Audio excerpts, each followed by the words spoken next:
Namaskar and welcome back to the channel. So we are back to discuss the remedy for the day and reference book for today is Borik's new manual of homeopathic materia medica with repertory. तो आज की reference book फिर से boric है और आज की remedy का नाम है सेलेनियम मेटालिकम। तो द एलिमेंट कॉल्ड सेलेनियम से ये रेमेडी बनी हुई है। बेसिकली सेलेनियम जैसे कि हम बॉडी में देखते हैं is a constant constituent of bones and teeth and this fact has also been mentioned in this book. तो इस रेमेडी के जो मार्क्ड इफ़ेक्ट्स हैं वो होते हैं जेनिटो यूरिनरी ऑर्गन्स पे यानी जेनाइटल्स पे और यूरिनरी ऑर्गन्स पे, और इंडिकेट होती है ऑफन किस में, ज़्यादातर एल्डरली मैन में। अब इसका मतलब ये नहीं है कि बाकी किसी में इंडिकेट ही नहीं होगी, अगर सिम्टम्स मैच करेंगे तो बाकी लोगों को भी दे सकते हैं। एल्डरली मैन में इंडिकेट होती है और specially for prostatitis and sexual atony. Prostatitis क्या है? आइटिस यानी स्वेलिंग, प्रोस्ट्रेट की स्वेलिंग को प्रोस्टाइटिस कहते हैं, स्वेलिंग ऑफ प्रोस्ट्रेट। और प्रोस्ट्रेट जो बेसिकली सेमाइनल फ्लूइड प्रोड्यूस करता है। अब इसके बहुत सारे कॉजेज़ हो सकता है इन्फेक्शन की वजह से हो, इंजरी की वजह से हो, कोई इम्यून सिस्टम डिसऑर्डर की वजह से हो। तो किसी भी वजह से प्रोस्टाइटिस है तो उसमें ये रेमेडी को सोच सकते हैं। अगेन पहले पूरी पेशेंट पिक्चर और ड्रग पिक्चर मैच करनी ज़रूरी है। So do not self prescribe, go to a homeopathic doctor and get your remedies prescribed. Causes जो हैं इसके वो इन्फेक्शन हो सकता है, कोई इंजरी हो सकता है या इम्यून सिस्टम डिसऑर्डर हो सकता है, जैसे कि अभी थोड़ी देर पहले ही डिस्कस किया। अब सेक्सुअल एटोनी क्या होती है? इसको सेक्सुअल एस्थीनिया के नाम से भी जानते हैं। तो बेसिकली ये वीकनेस और lack of energy of strength in sexual contacts या सेक्सुअल ऑर्गन्स या सेक्सुअल डेबिलिटी इसको कंसिडर कर सकते हैं। ग्रेट डेबिलिटी होती है पेशेंट में, यानी बहुत ज़्यादा वीकनेस फिजिकल लेवल पे होती है, specially as a result of illness, कोई ना कोई इलनेस रही हो पास्ट में, ऐसा पॉसिबल हो सकता है। वर्स हीट डेबिलिटी यानी वीक कब ज़्यादा हो जाएगा? जब हीट के करीब आएगा। ईजी एग्जॉशन है mental and physical in old age. तो ओल्ड एज की रेमेडी ज़्यादा बन रही है क्योंकि बहुत सारे सिम्टम्स इसके ओल्ड एज के मार्क्ड हैं।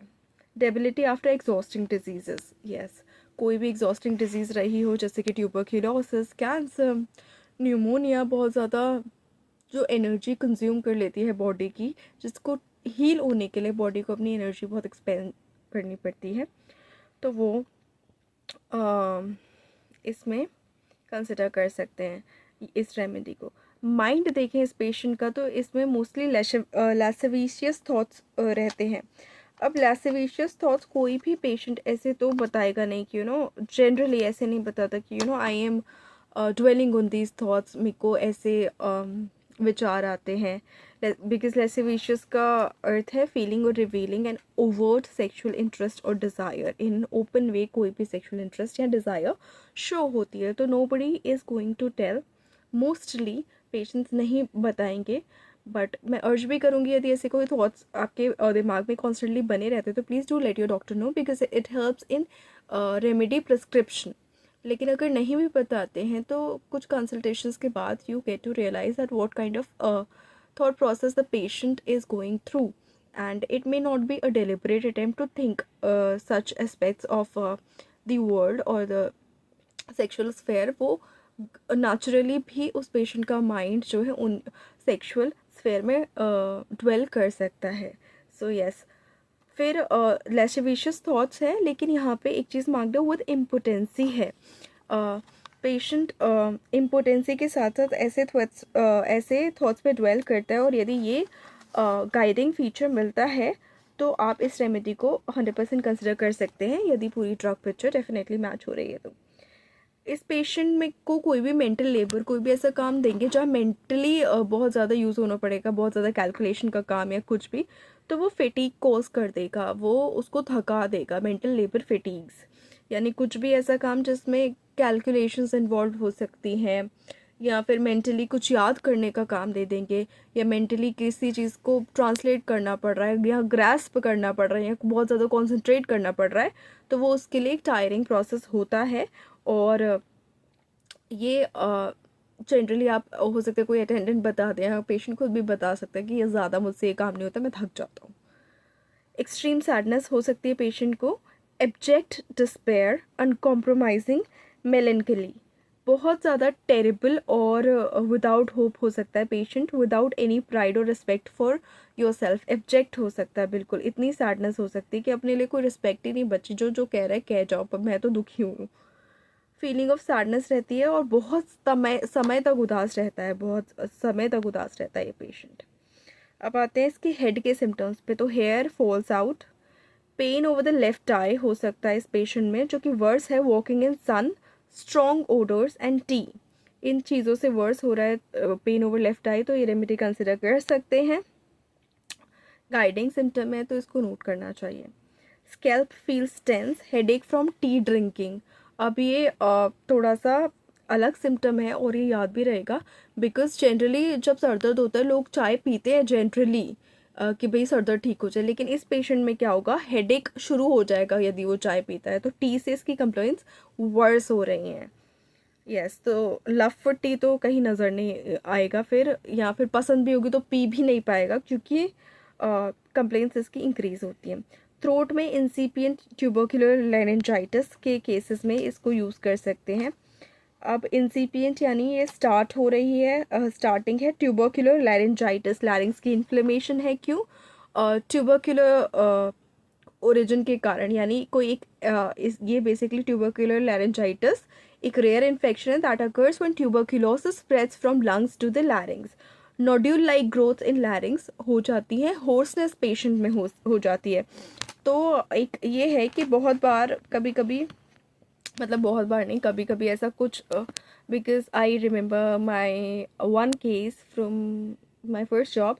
उसमें क्या था, उन पेशेंट को बहुत ज़्यादा होर्सनेस थी और उसकी वजह नहीं पता चल रही थी, तो मे बी मैं उसको उतना ज़्यादा फॉलोअप कर नहीं पाई, तो मे बी शायद हम उनके स्कैन्स कराते या उनके और डिटेल्ड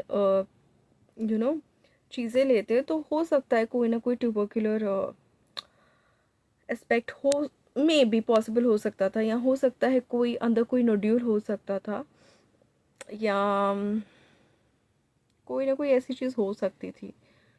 इट्स अभी तो बस वो इमेजिनरी प्लेटफॉर्म है, बट ये एक वो चीज़ है कि होर्सनेस जो जा ही नहीं रही है उसके लिए आप टीबी का टेस्ट करा सकते हैं, क्योंकि होर्सनेस ट्यूबरकुलोसिस की वजह से भी हो सकती है, जब लंग से लेकर स्प्रेड हो गया है थ्रोट में और वो डायग्नोज नहीं हुआ है। सो या ट्यूबरकुलर लैरिंजाइटिस के केस में। Hawking and raising transparent lumps of mucus every morning. Hoarseness, cough जो है मॉर्निंग में रहेगा with expectoration of bloody mucus, यानी हिमोप्टासिस के केस में इसको कंसिडर कर सकते हैं। अगेन पूरे सारे सिम्टम्स मैच करने चाहिए।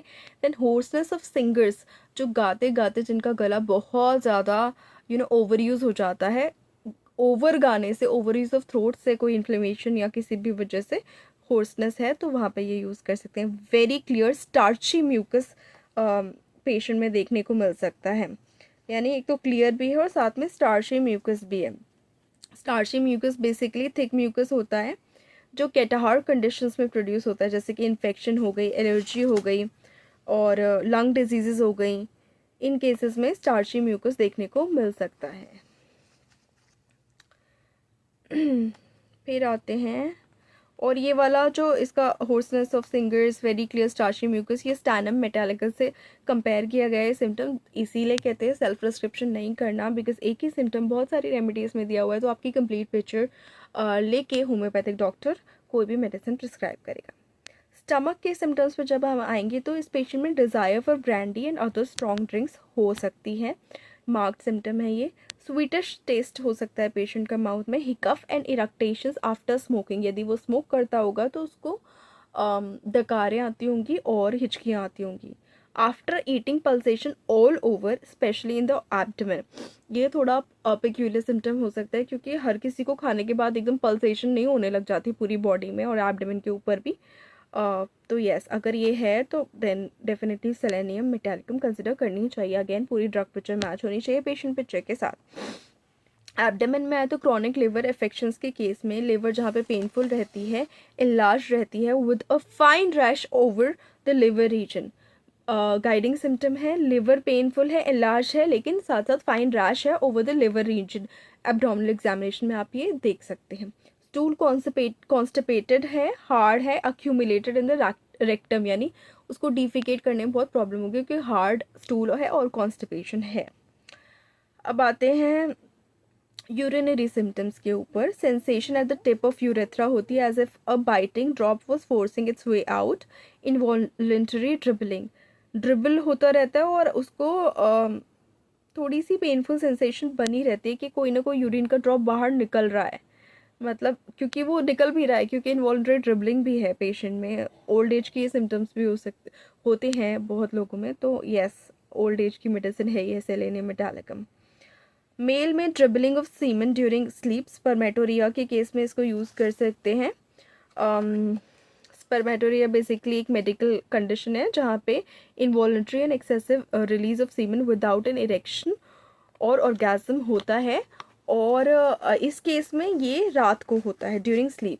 तो यस ये आप इसमें यूज़ कर सकते हैं। ट्रिपलिंग ऑफ प्रोस्टैटिक फ्लूइड यानी प्रोस्टेटोरिया के केस में हो सकता है, अगेन ये एक एबनॉर्मल डिस्चार्ज है of secretion from the prostate gland, specially when और स्पेशली मोर और लेस हो सकता है या फिर कॉन्टिन्यूस भी हो सकता है। तो इसमें प्रोस्टेटोरिया स्पर्मेटोरिया जो रात को है उस केस में यूज़ कर सकते हैं। Irritability after coitus, loss of sexual power है विद लैसेविशियस फैंसीज, मे बी इसकी डिज़ायर्स फुलफिल नहीं हो रही हैं, इस वजह से इस पेशेंट को लैसेविशियस थॉट्स हैं, फैंसीज हैं, बिकॉज प्रैक्टिकली उसकी सेक्सुअल डिज़ायर्स कंप्लीट नहीं हो रही हैं, फुलफिल नहीं हो रही हैं। इंक्रीज डिज़ायर है, डिक्रीज एबिलिटी है। सी इंक्रीज डिज़ायर है, डिक्रीज एबिलिटी है, तो कोई भी चीज़ अगर आपकी फुलफिल नहीं होती है तो उसकी डिज़ायर ज़्यादा बढ़ती ही जाती है जब तक आप उस पर या तो मेंटली कंट्रोल ना कर लें या दवाई के थ्रू उसको कंट्रोल में ना लाया जाए। सीमेन इसका थिन होगा, ओडरलेस होगा पेशेंट का। सेक्सुअल न्यूरेस्थेनिया होगा पेशेंट में, यानी a lack of sexual desire और vitality often attributed to nervous exhaustion और वीकनेस। ऐसा नहीं है थॉट्स नहीं है, लेकिन डिज़ायर इसलिए डिक्रीज हो गई क्योंकि स्ट्रेंथ नहीं है, थॉट्स तो उसके पूरे हैं। ऑन अटेम्प्टिंग क्वेश्चन पेनिस जो है रिलैक्सेस, अगेन इम्पोर्टेंस के केस में इसको यूज़ कर सकते हैं। हाइड्रोसील के केस में इसको यूज़ कर सकते हैं। हाइड्रोसील बेसिकली एक कंडीशन है जहाँ पे फ्लूइड फिल्ड सैक होता है around a testicle, often first notice as the swelling of scrotum, तो उस केस में इसको यूज़ कर सकते हैं। अब आते हैं एक्सट्रीमिटीज़ पे। तो एक्सट्रीमिटीज़ में पेशेंट के paralytic pens in the lumbosacral reason, specially in the morning में एग्रेवेशन है, कफ का भी देखा म्यूकस मॉर्निंग में रिलीज हो रहा है, या और लंबोसेक्रल रीजन में भी पैरालिटिक पेन्स हैं पेशेंट के। हो सकता है पैरालिसिस हो सकता है ना हो, लेकिन पेन्स ऐसे हैं जो पैरालिटिक है, यानी मूव नहीं करने देते पेशेंट को, इतने सिवियर पेन है। मॉर्निंग में ज़्यादा बढ़ जाते हैं। Tearing pain in hands at night, hands में जो पेन होता है वो रात में, लंबोसेक्रल रीजन में पेन जो हो रहा है वो सुबह ज़्यादा बढ़ रहा है, और हैंड्स में जो पेन हो रहा है वो रात को ज़्यादा बढ़ रहा है। अब आते हैं स्लीप। अब इस पेशेंट की स्लीप देखें तो वो प्रिवेंटेड रहती है बाय पल्सेशंस, मतलब in all vessels worse abdomen, यानी खाने के बाद भी पल्सेशंस हो रही थी पेशेंट को। सो भी नहीं पाता है, प्रिवेंटेड यानी नींद इनिशिएट ही नहीं हो पाती है बहुत समय तक, क्योंकि पल्सेशंस रहती है सारी वेजल्स में, स्पेशली एब्डोमेन में ज़्यादा रहती हैं। स्लीपलेस टिल मिडनाइट, आधी रात तक सो नहीं पाता है। And wakes up early in the morning at the same hour, same time पे, अगर जैसे 12-1 बजे सोया तो अगर सुबह 4 बजे उठता है जल्दी या 6 बजे उठता है तो सेम ही टाइम पे रोज़ उठ रहा है, और ऐसा नहीं है कि आधी रात तक सो नहीं पाया तो देर से उठ रहा है। तो ये पेशेंट का, और ये बहुत ज़्यादा ओल्ड एज में ये पिक्यूलियर फीचर देखा भी जाता है कि या तो कुछ लोग होते हैं जो बहुत ज़्यादा सोते ही रहते हैं, या कुछ लोग होते हैं जिनको नींद ही नहीं आती है काफ़ी समय तक। इन वाले पेशेंट्स में नींद आधी रात तक नहीं आती है, पूरी बॉडी में लप लप लप लप सेंसेशन होती रहती है, और फिर जब नींद आती है तो जल्दी खुल जाती है सुबह, और सेम आवर पे खुलती है।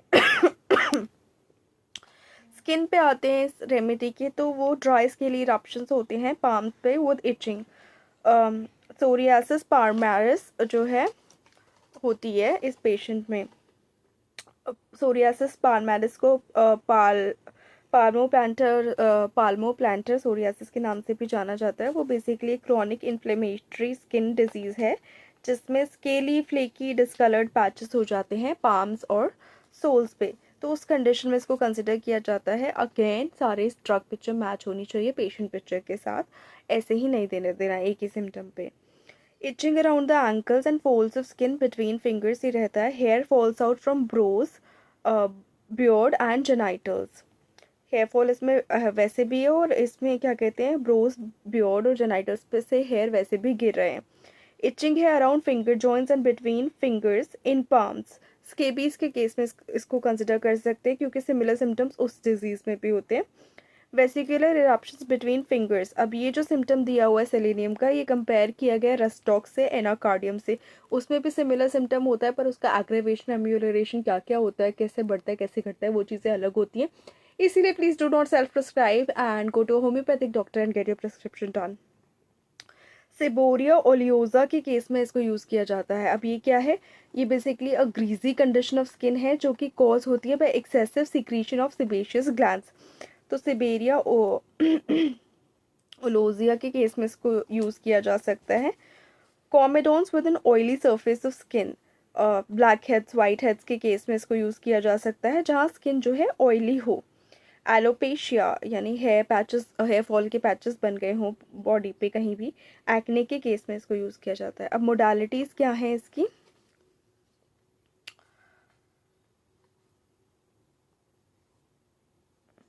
मोडालिटीज़ वर्स है, पेशेंट जो है आफ्टर स्लीप, सोने के बाद, इन हॉट वेदर, हीट से देखा था हमने, एंड फ्रॉम सिनकोना. सिनकोना खाएगा तो पेशेंट जो है एग्रेवेशन में चला जाएगा. ड्रॉट ऑफ एयर, कहीं से एक ठंडी हवा का झोंका आ रहा है, तो उससे पेशेंट जो है वर्स हो जाएगा. क्वेश्चन, सेक्सुअल इंटरकोर्स के बाद जो है पेशेंट वर्स हो जाएगा, ये देखने को मिलता है. और रिलेशनशिप में देखते हैं कि इनकम्पैटिबल है सेलेनियम जो है चाइना से और वाइन से. तो ये ध्यान रखना है कि जब भी आप ये रेमेडी दें तो पेशेंट को सिनकोना से दूर रहने के लिए कहें और वाइन से दूर रहने के लिए कहें सेलेनियम के केस में. कंपेयर कर सकते हैं एग्नेस से, कैलाडियम से, सल्फर से, टेल्यूरियम से, फॉस्फोरिक एसिड से. एंटीडोट्स हैं इसके Ignatia and Pulsatilla. 6th to 30th potency में बोरिक ने रिकमेंड किए हैं. और इसके बारे में जो एलोपैथिक एस्पेक्ट है वो ये दिया है बोरिक में, colloidal selenium injection for इनऑपरेबल cancer. अभी कितना यूज़ होता है आज के दौरान, तो ये कोई ऑन्कोलॉजिस्ट अच्छे से बता पाएंगे. Pain, sleeplessness, ulceration, discharge are markedly diminished इस कोलोइडल सेलेनियम इंजेक्शन से, ऐसा बोरिक का कहना है. और उस वक्त जो प्रूविंग हुई, उस वक्त जो उन्होंने एलोपैथिक एस्पेक्ट में एक्सपीरियंस किया, वो उन्होंने देखा वहाँ पे. So that's it for selenium metallicum from Boericke. And please stay on this channel, please like the video, share the video, subscribe to the channel and do not forget to hit the bell icon. मुझसे consult करने के लिए I will provide my email address below, so that you can always send an email and consult me. Thank you so much.